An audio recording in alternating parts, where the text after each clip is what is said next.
Downloading your account data from Revolut is a straightforward process. Follow these steps to access and download your financial information. Step 1. Open the Revolut app.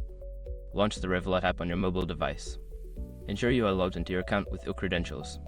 Step 2. Navigate to the Profile section. Tap on the profile icon located in the upper left corner of the app. This will take you to your account settings and options. Step 3. Access the Data Export option. Scroll down and look for the Data Export or Account Data option in the Settings menu. Select it to proceed to the Data Download section. Step 4. Choose your data type.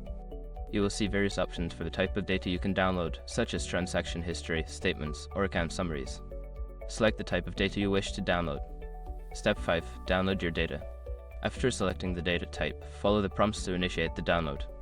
Your data will be prepared and sent to you, typically via email or available for direct download within the app.